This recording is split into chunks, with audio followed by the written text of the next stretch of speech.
Nope. You got You're on. Chad? All right. Well, if you're watching on Jake's Facebook, welcome. Good to have you here. So we are talking about taking steps to go after visitors and guests. So I want to read a passage to you from the book of James. It says, "My brothers and sisters, believers of our glorious Lord Jesus Christ, must not show favoritism." Okay? So that must there means imperative. It's imperative that you don't play favorites. Suppose a man comes into your meeting wearing a gold ring and fine clothes, and a poor man in filthy old clothes also comes in. If you show special attention to the man wearing fine clothes and say, here's a good seat for you, but to the poor man you say, stand over there or sit on the floor by my feet, have you not discriminated amongst yourselves and become judges with evil thoughts? Listen, my dear brothers and sisters, has not God chosen those who are poor in the eyes of the world to be rich in faith and inherit the kingdom he promised to those who love it? But you have dishonored the poor. Is not the rich who are exploiting you? Are not the ones who are dragging you into court? Are they not the ones who are blaspheming the noble name of him whom you belong? If you really keep the royal law found in Scripture, love your neighbor as yourself, you're doing right. And then in Romans chapter 2, verse 11, it says, for God does not show favoritism. And that's in referring to his judgment. You better not show favoritism, because when God judges you about it, he's not going to show favoritism. He's not going to, oh, you're my little Christian, all favor. No. God doesn't play favorites, and neither can we. I told you at the one church I was at that we would have a Wednesday night meal. And I would specifically go into that meal the same way I used to go into my high school cafeteria and my college cafeteria when I went to Cincinnati Bridal College and Cemetery. And now it's a cemetery.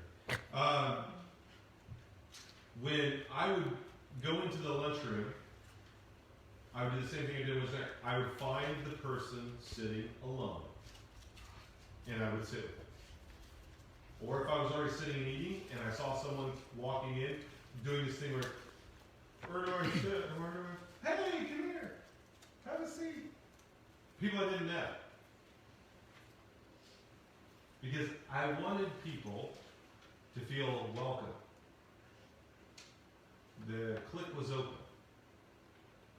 Because what I noticed, even at church, with adults, with mature Christians, they would all go sit with their same little clique of people.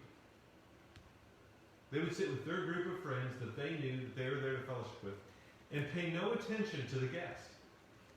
We would have guests that come to our Wednesday night program and would sit by themselves, and no one would sit with them. We had a lady who was poor and a widow who didn't know anybody in the church, and she would sit by herself. We had a guy who worked at Chrysler, and he was just a factory line worker who was rough, and whose family was rough, and they looked rough. And no one would pay attention to him.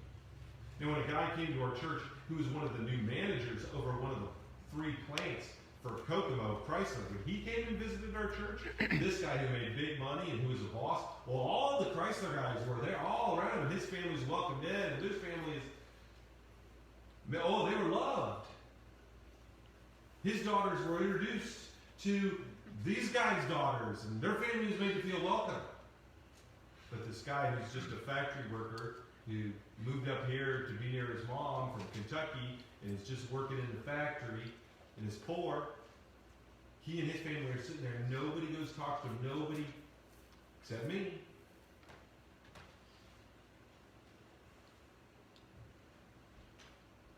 This happens. God doesn't put this warning in the Bible because it doesn't happen. You have somebody that comes to your Wednesday night program. You have an opportunity to share the gospel. And you're ignoring the person, making them feel like an outsider, while you're laughing it up with your friends, and nobody is sharing the gospel.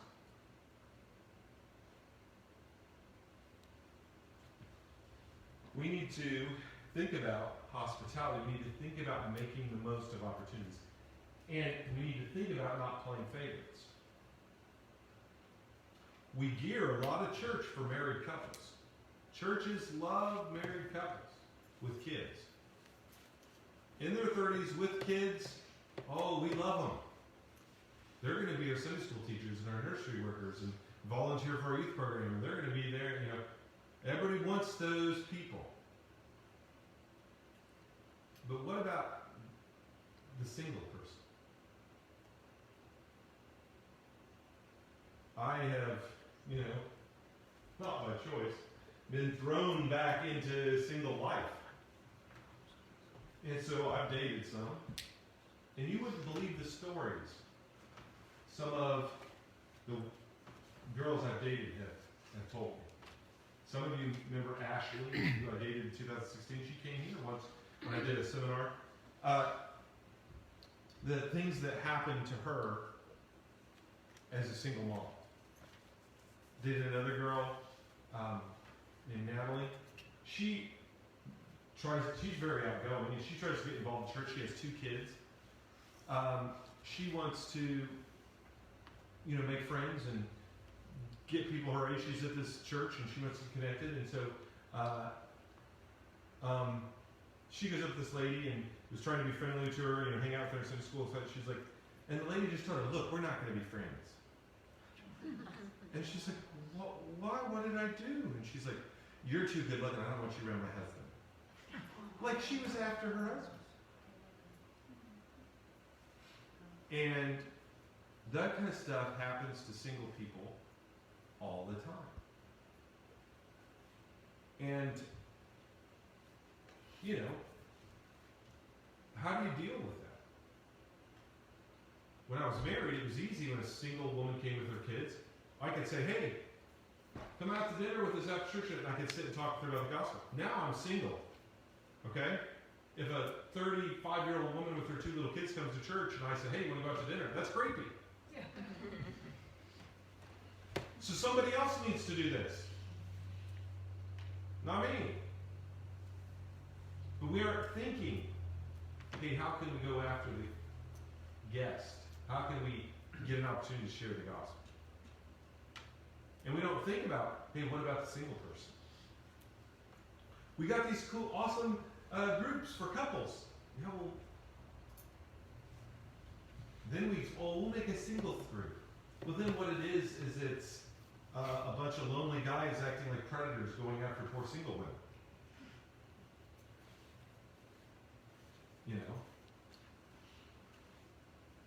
We don't integrate and act like family. We've got to act like family. Not just social clubs. And everyone has to be your faith. I would tell all my children growing up. You can ask them, they'll tell you this. I would say to them, you know what? I love all my kids just the same. So you're my favorite. And when they were little, they're I'm his favorite. And then one day it finally hit him. Wait, you love all of us the same, so I'm your... Oh, we're all your favorite. Yeah. Everybody who walks through that door. The effeminate, the poor, the rich, the rough, the weathered, the young, the old, the mentally handicapped, the single, the married, the widow, the orphan, the little brat kid that won't shut up. They're all your favorites. They all need to have an opportunity around the table. They're all welcome. When I was a kid, we used to sing this song. There's room at the cross for you. I don't know, you guys probably still sing it. There's room at the cross, right? Millions have come, but there's still room for one. Is there? Is there room here for someone to hear the gospel? Are you geared in such a way that somebody comes to Liberty Church, somebody comes to Kent Church, or whatever church you're going to, if somebody comes to your church, are they going to hear the gospel? Are people going to attempt to put this guest on a ramp or a set of stairs or whatever needs to happen to lead them to the place where somebody sits down and shares the gospel? Where somebody loves them enough to tell them the gospel of Jesus Christ. It's not enough to just have a nice building or friendly people or an entertaining service that they're going to want to come back and be entertained by again. Who is going to tell them the gospel, and how can you get them there the quickest? Because if you start sharing the gospel, you're going to start converting people. And if you start converting people, your church is going to grow. And if your church grows, you're going to have excitement. And you're going to have all the workers you need, and you're going to have all the people you need to do all the things that you need. What gets a church growing is evangelism. And if you're a church that welcomes people in and preaches the gospel to them, you're a church doing the will of Christ. You're a church doing God's work.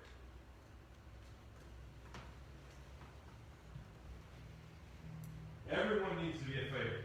It shouldn't be some people will hear the gospel and some people won't. Some people will get treated good and some people won't. Well, the unmarried couples will go after, but not the weird guy that shows up, and, looking rough with tattoos and piercings. And yeah, this person will go up, but not the guy that everybody knows that they're like used to sell meth before they went to prison and now they're out. Everybody. You go after everybody. Nobody is left sitting alone in the cafeteria room at the table by themselves. Nobody is forgotten. If you go to church selfishly, you'll just want to hang out with your friends who offer you something. But Jesus said, when you throw a banquet, don't invite your friends and family over. They'll invite you back to their house, and then you've got your reward. Invite people who can't do anything back for you. And you need to think about when a person comes in that offers you nothing. I converted a family once, and they became members of my church, because they had a daughter who, she was autistic. And they were asked to leave other churches because their daughter was so disruptive in their children's churches. But it just so happened that the lady who drove her bus for school, the shorter bus that would pick up the handicapped kids, also attended our church. And the first Sunday she was there, she saw her. And Tanya was on her way to the church service. She'd already taught children's church. And she was going to go to the second service, during the first service. During the second service, she was going to go hear me preach and take communion. But this little girl walks in, and she knew how this girl was. And so Tanya went to her class with her, because she knew Tanya and loved Tanya already, and sat through the class and was able to make it so that she got something out of the class and enjoyed the class, and yet wasn't disruptive to the class. And every week after that, Tanya says, hey, to her mom, hey, if she comes back, let me know what service she'll come to. I'll help her. And Tanya told the children's minister what's up. And the children's minister got a couple other people to volunteer so that Tanya didn't have to do it all the time. And got those people used to her with Tanya. So she knew them, because her form of autism, if she didn't know somebody, wasn't used to it, wasn't routine, she'd get very scared and nervous. And so we were able to build a team of people that helped this little girl. And that family came to church. I was able to baptize the mom. And I was able to have an effect. Why? Because everybody was our favorite. Even the little autistic girl with special needs. People went out of their way. Tanya is died of cancer, going on to be with the Lord now. She was a godly woman who wasn't willing to let someone sit at the table alone. And went after the least of these. And it led to other people being able to be a part of church and have a place. Other churches kicked them out. We welcome them in. That's what this is talking about. You're going to get guests that nobody else wants, but that God wants. And God wants you to do what you can so that as quick as possible, as fast as possible, somebody can share the gospel with them. What steps did you take?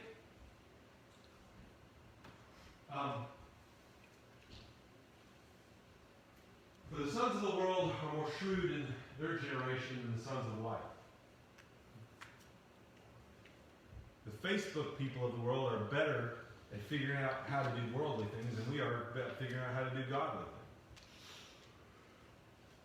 Jesus said, worldly people are more shrewd. You guys ought to be working with wisdom, but the world's using more wisdom than you. Advertisers and companies, they have more wisdom than you. They put ads on Facebook. They send out flyers in the mail. They invite people. They use Facebook demographics to do ads. Your church could be doing Facebook ads. Your church, you could be reaching out. You could be going after guests. You could have the hospitality of Chick-fil-A. I don't know who runs Chick-fil-A's drive-thru, but they ought to be in charge of the whole country. It's the most organized, well-run oil machine I've ever seen in my entire life. It's every Chick-fil-A. They put every other fast food place to shame. I didn't like their food that much. I just like someone saying, my pleasure. What if we had the shrewdness of Chick-fil-A? Why is it somebody hawking chicken is doing a better job than people who have the words of life? Behold, I send out your sheep among the wolves. Therefore, be wise as serpents and as harmless as doves. We've got to be wise. We've got to use some wisdom. We've got to understand people. We've got to figure this out. We've got to figure out how can we share the gospel to them. The situation's changed. We've got to be shrewd. We've got to be wise as a serpent and innocent as a dove. If anyone does not know how to manage his own family, how can he take care of God's church? That's a qualification for an elder.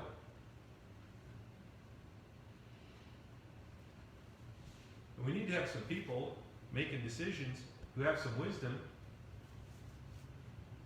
who know what they're doing, to make sure that we're accomplishing our mission. And if you're in a leadership position in the church, just use some common sense. The same principles that apply to a farmer planting a field and reaping a harvest apply to evangelism. The same principles about sales and marketing that apply in the world apply to evangelism. The same good sense that it takes to raise a child and to raise children is what it takes to do evangelism. It's not rocket surgery. It's common sense. Stop. Why don't we apply those things to the church? I remember my brother Jeff, they built a new building. They've been in the same building since, I don't know, the 70s, and they've gone to multiple services, and they bought property across the road, and they finally built a multi-million-dollar building. They built this thing, and they had the new foyer, and everything was set in place, and the people came into the new building the first week and came in, And Jeff overheard some people complaining after the first service, doesn't even look like a church. Because there's like screens everywhere telling where everything is and what's going on, and it's got like these classes here in this room, these classes are in this room, and this service starts at this time, and all these things are scrolling on these screens, and there's a big welcome table, and then it's a big open room in the foyer, and there's all these couches and all this room stuff, and someone said, it looks like an airport, not a church. Which it kind of did. I hadn't really thought of it that way, but when you looked at it, it did kind of look like an airport. You know, they had the seats around for people. Yeah, it kind of did look like an airport. And it looks like an airport. And so Jeff got up in the second service and the third service, and he told them, you know, some people said they came in here and said it looks like an airport. And Jeff's like, isn't that great? He's like, Flight 777 is leaving for heaven. We're bringing people in and telling them the gospel.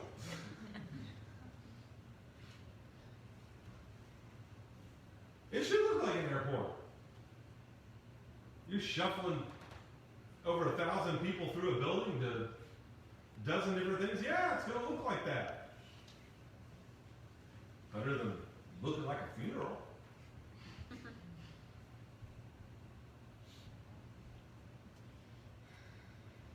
Use some common sense. Each church and each situation is different. Your culture is different. Your opportunities are different. But make the most of them. Build steps to get people.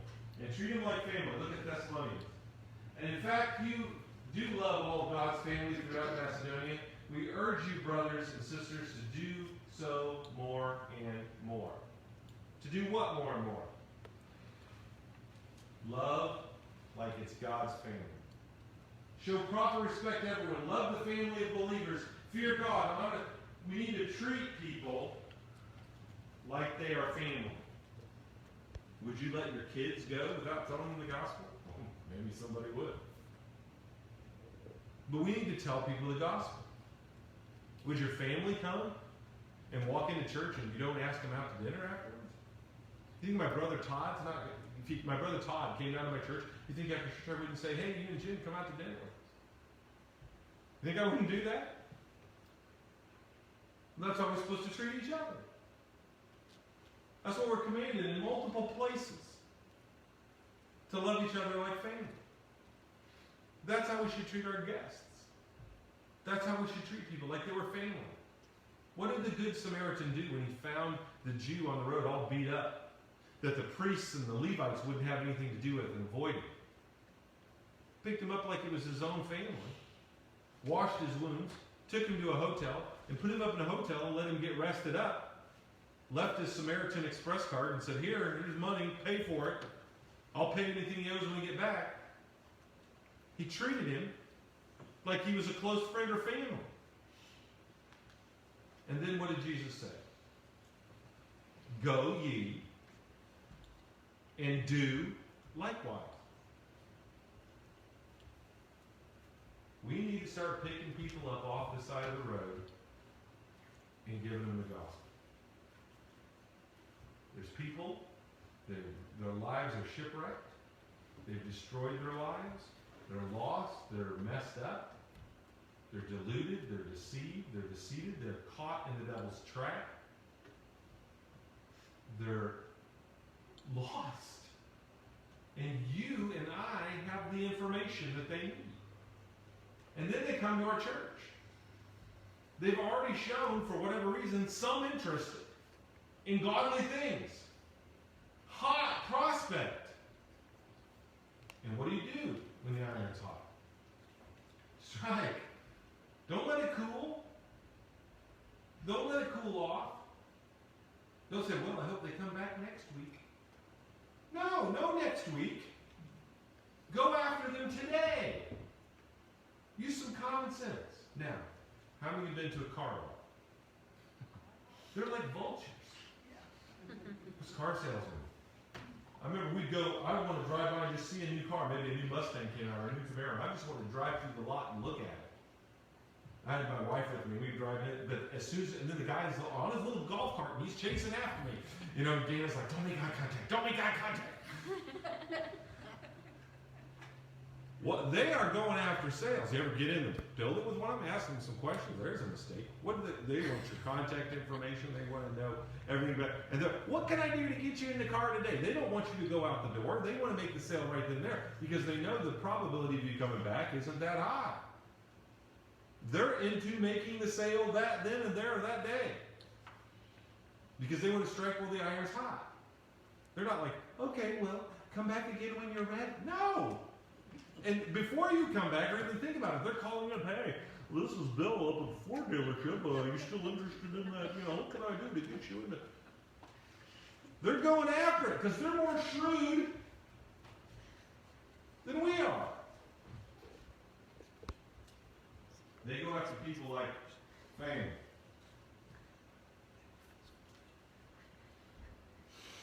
Come, follow me, Jesus said, and I will make you fishers of men. When we think about fishers of men, when we think about fishing, we think about casting the line. That's how we fish. It's not how they fish. They fished with a net. You ever seen videos of these guys on the internet where they cast these big, huge nets out? And they throw the net in, and then they pull the net in? That's how they did it. When there are rips in the net, they'd have to go and sew them up. They leave holes in their nets. And the fish would get away. Christ has called you to be fishers of men. Every Sunday you cast your net into the water of this community, and sometimes you get fish in here. Do they escape? Are there holes in your net? Do they swim right back out, never to come again? We need to think about the steps that we're taking and what we're doing to retain guests. Show them hospitality.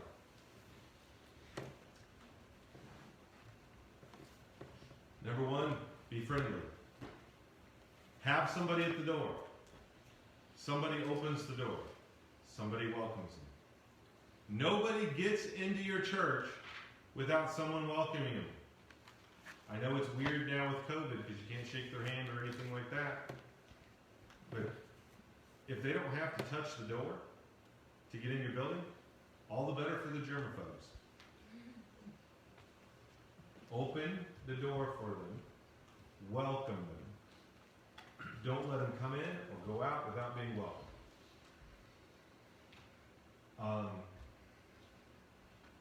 Get their name, their address, and their email. How are we going to do that? I don't know. Figure it out. Have the little things you pass down the rows. Make your card something that everybody does. I will say this. The more you can get everybody, even the members, doing the card, the more likely the guest is to fill it out.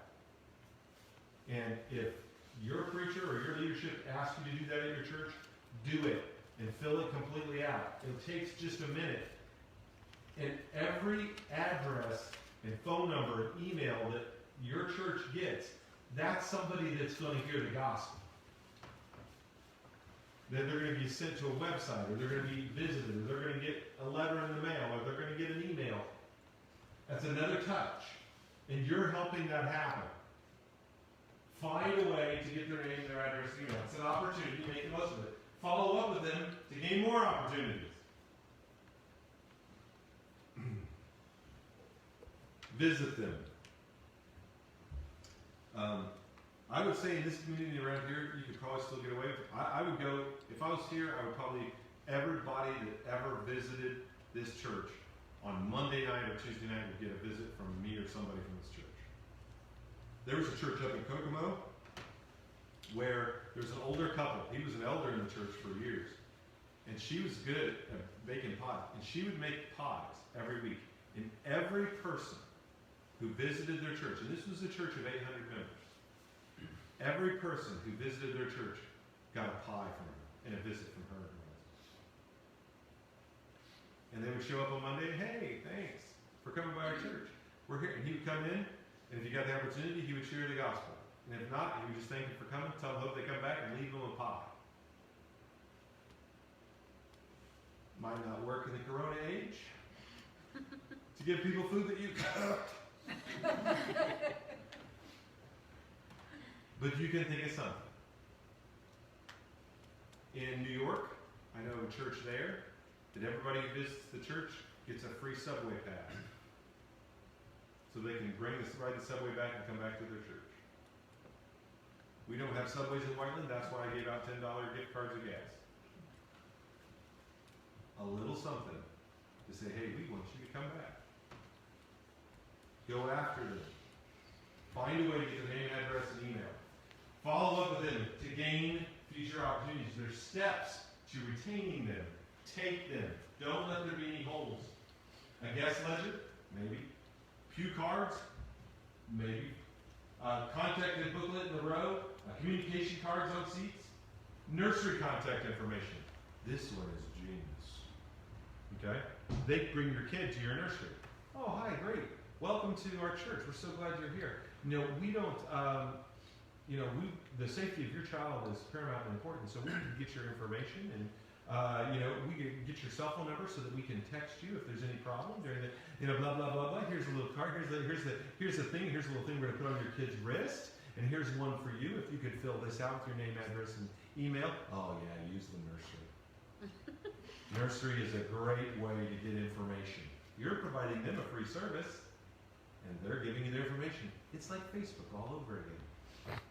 Get their information. A free gift called yes, you sign a communication card. Is the Lord's Church above bribery? I don't think so. This is one of the other things I used to do. Thank you for coming to our church. If you fill out this communication card and you're a first-time guest, please see us at the welcome table before you leave. We have a free gift for you. If you fill out this communication card, we're going to give you a copy of Lee Strobel's book, The Case for Christ. And we would just give out The Case for Christ with our contact information in the back of the book. Those Case for Christ books are $2.50 if you buy it in bulk. $2.50 for that book. Very faith-building book. And so I just gave out Case for Christ by Lee Strobel. Here you go. Cost me $2.50. And it's a free gift. Would I pay $2.50 every week to get the name and address of every guest? Yes. If you pay $2.50 a week,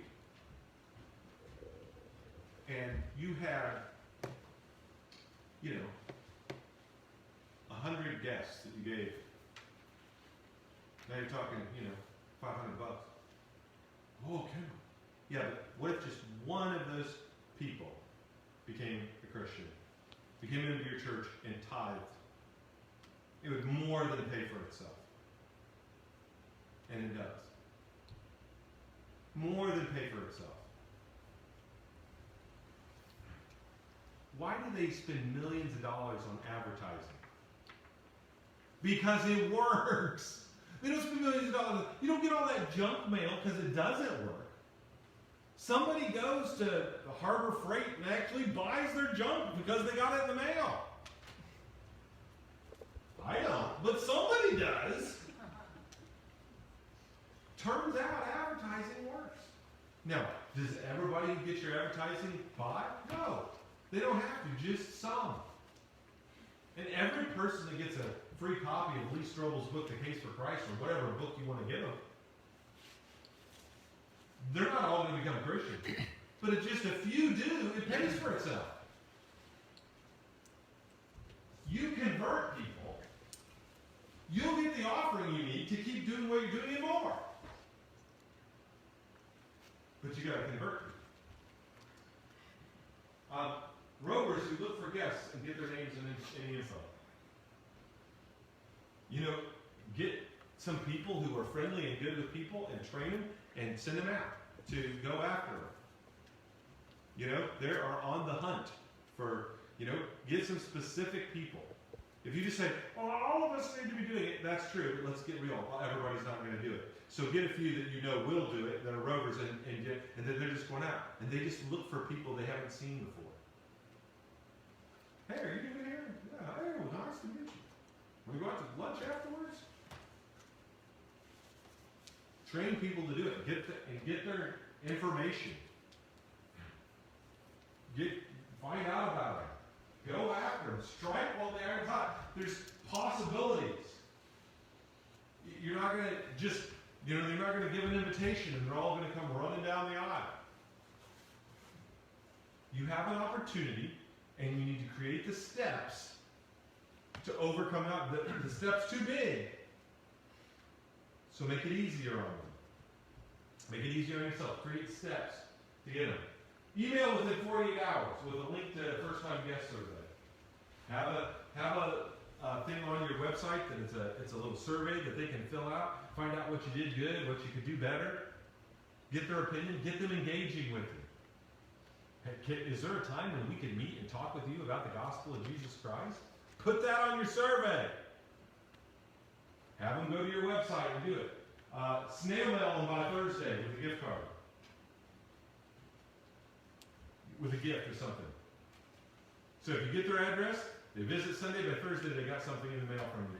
Within 48 hours they got an email from you. Inviting you to go to the website. Second time guests, if they come a second time, give them an email and a letter. And then 1 month later, send them a reminder. So after a month goes by, have the church secretary get all the people that are guests. They haven't come back for a month. Send them another letter. Remind them again. Go after them again. Follow up. You don't have any better prospects than the people who've already visited your church. So go after them. If anyone forces you to go 1 mile, go with them 2 miles. The Romans created this compulsory rule that if a Roman soldier was carrying something and it's heavy, he could stop you and make you help him carry it for a mile. So if you got to go a mile, go 2. Right now, during COVID, we have an opportunity for this. Because there's some weird things going on, the government's forcing this, there's rules, there's things, people are afraid. Now is the opportunity for the church to not complain, but to go the extra mile. So that people will feel safe, are able to worship or whatever. Now is a great opportunity. Be cleaner, friendlier, easier, safer, deeper, and more sincere than they expected.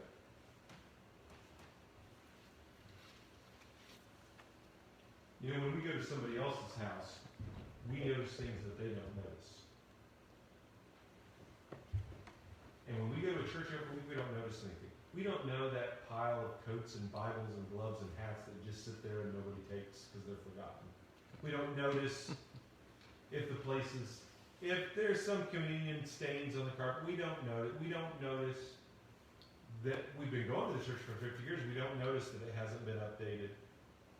We don't notice stuff. Because, hey, for us, this is home. We kind of like it. In fact, if you change it, some people get upset. How dare you? Did you update your kitchen? Yes. Have you updated your bathrooms? Yes. Have you updated your house? Yes. Did you re-side your house? Yes. Did you put a new roof on your house? Yes. Then why are you upset when they do that at church? What? This is the way it's always been. My grandpa donated that. Oh. My great-grandfather, he painted that. How dare you paint that over that lead paint? It's in the nursery. Peeling.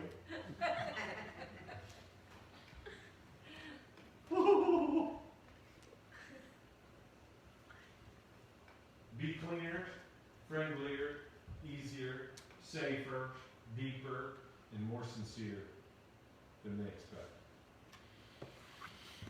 And all done to get a chance to share the gospel. Not all done to get them attended. All done so that as soon as possible, somebody can sit down one-on-one and share the gospel.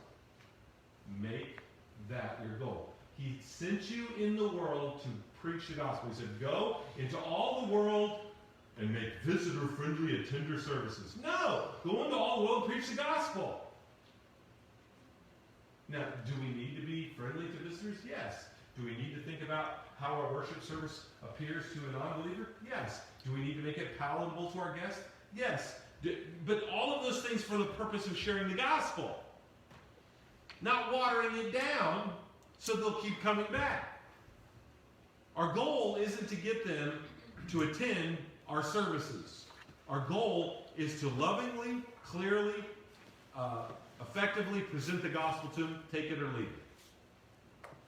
We're wanting to win them to Christ, and we need to present the gospel, and they'll accept that or they won't. But our goal is not to water down the message so they'll keep coming to our service. And maybe by some mystery, someday, accidentally, without hearing it from us, they'll obey the gospel. Our job is to present the gospel to people. Baptize them into Jesus, and then train them to follow Jesus. That's what this church is here for. That's what your church is there for. That's what every church's purpose is. So find the steps you need to do so that when you get a guest, you can do that. That that's who you are, and that that's what you accomplish. You want to be able to ask the question, how can we get our guests that come through this door and sit, and Jake preaches, and you guys sing, or at your church, whatever, whoever, what can I do so that we can get them in a situation where someone can be sitting across them and go, so if Jesus came back over now, you died, would you go to heaven for sure, no doubt? How can we get in a situation where we do the flow chart, we walk them through the flow chart, and then we present the gospel to them as fast and efficiently as possible? How can we do that? You figure that out, and you do that, and you will become an effective growing church. Really growing. I'm not talking about just numerically growing. I'm talking about actually growing the kingdom of God so people go to heaven. Not just people go to church. Because there's a big difference between people attending worship services and people going to heaven. That is what you guys need to figure out. What's the net you're using to catch people? Do you have one? Do you have anything in place so that a visitor, you go after the visitor? Or are they coming in and revolving door, right back out, never to return? What is your visitor retention?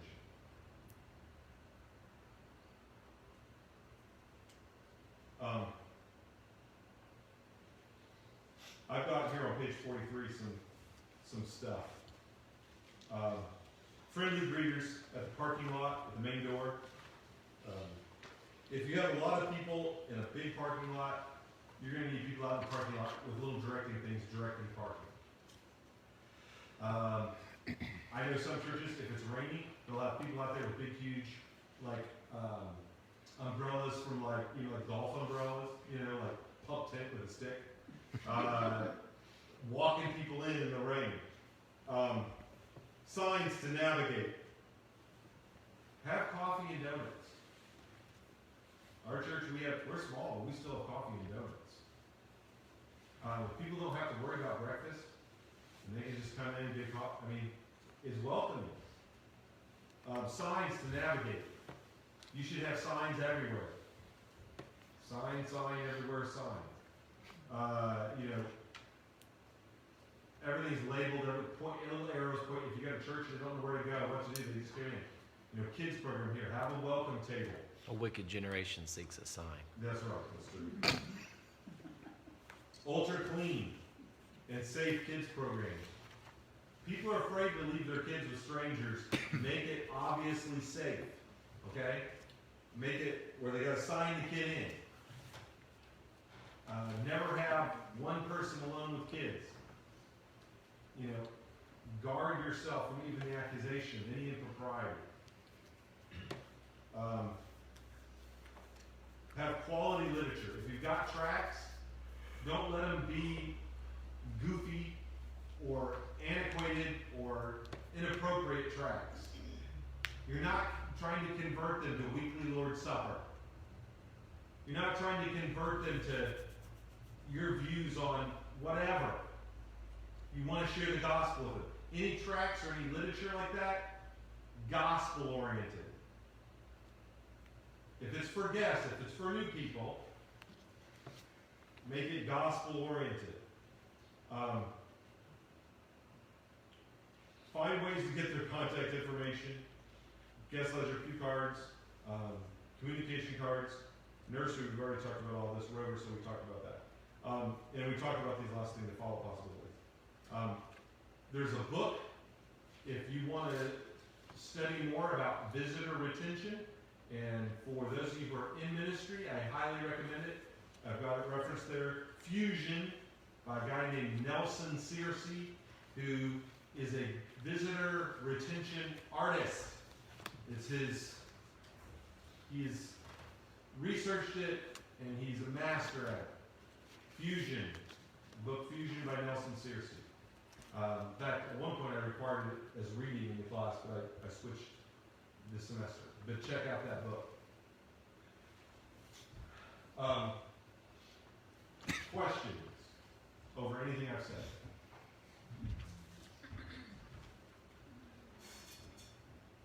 Have you come across any resources or people who are coming up with creative COVID era ideas? That's kind of what I'm looking for. And that's the thing, like the little books you pass down, can't do that right now. Right. You know, there's all kinds of stuff that we can't do right now. Well, a lot of what we talked about can be, you know, revised in some way to work.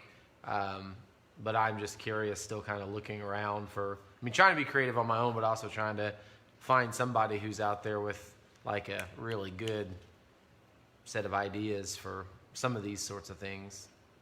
Well, I've had to totally adjust my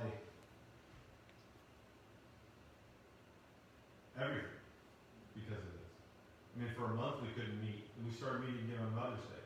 My church is totally unafraid of COVID, those who come. And I have some people who are not coming because they are high risk. I have some people who are not coming because they personally take care of people who are high risk. And other than that, everybody's come back. We don't wear masks. Half of them shake hands and hug still. We don't collect an offering. We do communion where we hand out these little pre-made packaged things. So there's some, but for whatever reason, the people that go to my church are not worried. They come are not worried about it. They're like, well, if I get it, I probably won't die, so I'm not that worried about it. And the people who are worried about it don't come. But so for a while, I had a good number of people not coming. And at one point, nobody came. And so I started doing videos. And I preached to, on a good Sunday, 50 to 60 people. But this year, so far, according to the metrics on Christ Church Facebook page, I've preached to over 30,000 people. Over 30,000 views of my videos since March. That's a lot of people hearing the gospel. And so right now, my feeling is because some people are afraid, some rightfully so, others not rightfully so. And this is one of the things I've had to say is, if you're going to Walmart, you're going to have to eat, go to church. Because if it's safe enough to go to Walmart, it's safe enough to go out to eat, it's safe enough to go to church. It's never safe to go to Walmart. I mean, so that's my thing. But video and that kind of stuff, I've really been able to. I was off Facebook for 2 years because it's so much drama, and I knew with the election coming it was going to be horrible, and it has. It's been like torture. Yeah. I'm surprised I have a tongue left after biting it so many times, and I haven't always been perfect at that, but for most of them, it's insane right now. I at first was tempted to argue with people about masks. Since I just keep my mouth shut. There's some hills not worth dying on, and things not worth fighting on.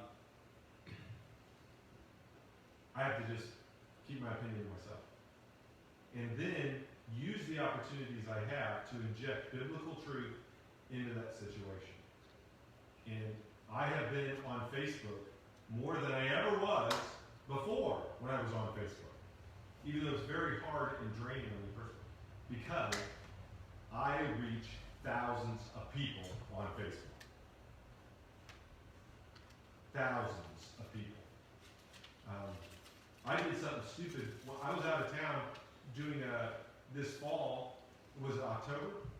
I was in Winchester, Ohio, or wherever I was. And I'm bored in the afternoon. I preached Sunday morning. I was going to preach Sunday night. The preacher and his wife took a nap. I'm not a napper. If I take a nap, I feel like I got ran over by a Mack truck. So I went out on their back porch, and I'm bored. I was looking at Facebook, and I turned on Facebook Live for the fun of it, and recorded myself playing guitar. And hundreds of people watched it. And I've been able to minister to people, pray with people, and now I'll sing some songs, and then between the songs I'll talk for 3, 4, 5 minutes, just injecting little truths and ministering to people. I've counseled people on Facebook all over this country. I've shared the gospel with people. I baptized somebody from Trafalgar, who I never met, except on Facebook. And met her down, a friend who lives down by Trafalgar in Bargersville, and used his pond and baptized her. And now she's going to a church down there in Trafalgar, a Christian church. Your ability to do some stuff online right now is like no other time. Because people are staying home and they're shut in and they get on the internet. And the internet gives you their name and their contact information. You know, I can minister to people. And I don't even ask them. They contact me. And I'm able to, talk with them. And not just people in the United States, people all over the world. I've been able to minister to. And so, in fact, I think I've talked to Jake about it before. I met Tuesday morning with a person who does marketing, internet marketing, a professional internet marketer. And I'm going to create a website, and I'm going to market music and little 5-minute videos on religious topics. And I can't administrate all that. I don't got the smarts to do all that stuff. And I'm going to pay her to do it out of my own pocket. Don't know how I'm going to pay for it. I'm going to pay for it out of my own pocket. I'm going to at least pay the money to start it and hope that it'll eventually fund itself. Because I think that I have an unparalleled opportunity right now to share the gospel. These big, I preached for 40 minutes. People are watching 40 minutes of me blathering on. If I made a short little 5-minute professional quality video that they could easily share, I just feel like those would go like hotcakes. I'm going to do it. it's going to be a lot of time and effort and personal money, but I'm going to do it. Because I've thought about it in the past, but I thought, well, who would listen? But when I got 30,000 people listening to my sermons, full at-length sermons, I think I could get hundreds of thousands to watch little videos. So I'm going to spend some money and do it. Because we have an opportunity right now online during COVID to reach a lot of people. Kind of the new knocking on doors, I guess, in a way. It is. It's rude to knock on doors, but it's, you put your stuff out there. A friend request is not unexpected. Like it used to not be a big deal to knock on the door. Right. And they can always just decline it. Right. And it's an opportunity to share the gospel. Now, there's also opportunities to chase rabbits that you don't want to take. I mean, you can sit and debate atheists and charismatics all day long if you want. That's probably not going to do much good. Focus on the gospel. Don't use the internet. See, the reason the internet I didn't like in the past is because I chased rabbits on the internet. Don't chase any rabbits. Focus on the gospel. Share the gospel with people. And once they're converted and they're in Christ, then you can talk to them about the rabbits. But don't forget everything we talked about having a one-on-one conversation, all that wisdom. Don't forget all that when you jump online. That's still all true online. That's why I've decided not to debate politics and not to debate Corona and not to debate things I have maybe strong opinions on online, because that keeps me from being able to share the gospel. If they get mad at me because I don't want Biden and I don't worship Trump, if they get mad at me because of my political views, and then don't listen to the gospel, I failed, right? So I keep my weirdo libertarian views to myself and try to focus on the gospel, because that's what matters. And there's opportunity right now that I have personally been praying and debating and struggling. How do I make the most of this opportunity?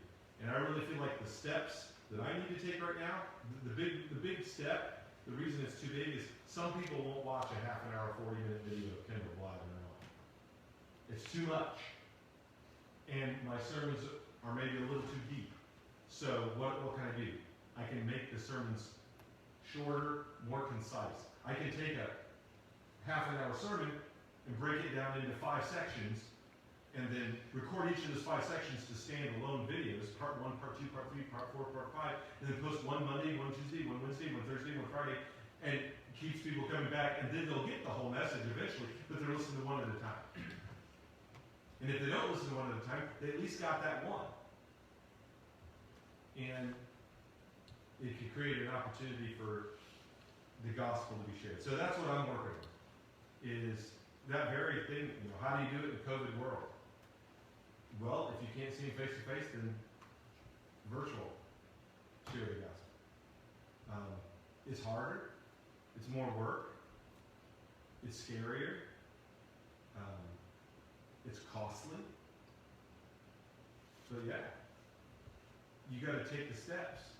And if you can't get in through the front door, you rip a hole in the roof and lower them down at Jesus' feet. Find a way.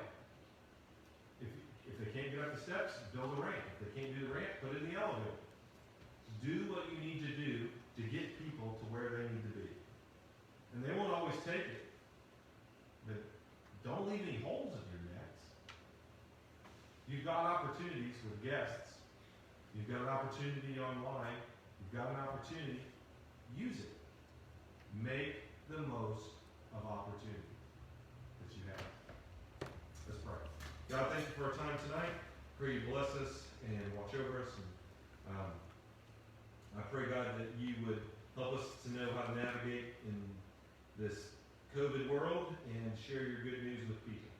Because the gospel is still the power of God unto salvation. You still save, and there's still hope and joy. And I pray, God, that you would help this scourge to pass, and that we could get back to easier times of sharing the gospel. But even this opposition, even this hardship, even this tragedy is an opportunity to love people and share your word. And I pray that we would. In the name of Christ, amen.